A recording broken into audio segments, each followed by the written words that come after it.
Nasawi ang 61 anyos na si Francisco Abungan habang sugatan naman ang 21 anyos na rider at 19 anyos na angkas nito matapos ang salpukan ng dalawang motorsiklo sa Barangay Road ng Barangay Cabaruan, Urdaneta City, Pangasinan kagabi. Ayon sa investigasyon ng pulisya, binabagtas ng dalawang rider sakay ng kanilang motorsiklo ang magkasulungat na direksyon sa nasabing daan nang bigla umano silang nagbanggaan.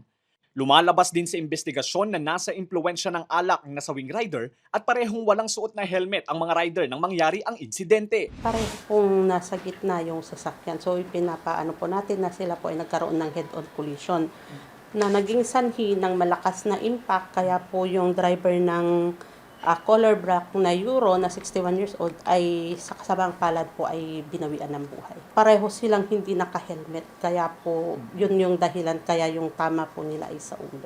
Sa medical legal, yung driver na namatay ay under the influence of liquor. Nagtamo ng mga sugat sa iba't ibang bahagi ng katawan ang mga sangkot sa aksidente na agad itinakbo sa paggamutan, ngunit hindi na umabot ng buhay ang 61 anyos na rider. Habang patuloy namang inoobserbahan sa ospital ang isa pang rider at angkas nito. Ayon sa mga kaanak ng nasawi, pauwi na sana sa kanilang tahanan sa Barangay Palina West ang biktima nang mangyari ang aksidente. Labis ang kanilang pagdadalamhati. Galing daw po siyang ng Kapian, sir. Tapos pauwi na po siya dito sa amin. Then pagkarating niya po dun sa Cabaruan, dun na po nangyari yung impact po, sir. Kumbaga disgrasyahan na po, sir. Opo, nakainom po siya konti. Tapos ito po yung unang beses na madisgrasya po. Pangatlo. Pangatlo na po. Pero nakakauwi naman po siyang safe pag nakainom po. Ganun. Kasi hindi naman po siya mabilis magpatakbo talaga.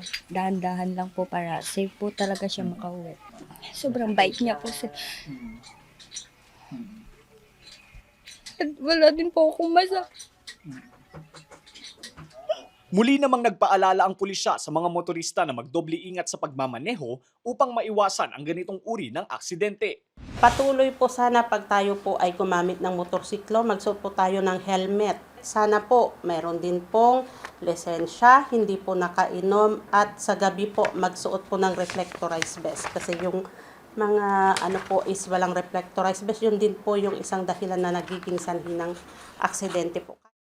Lester Narag, Balitang, Solid North.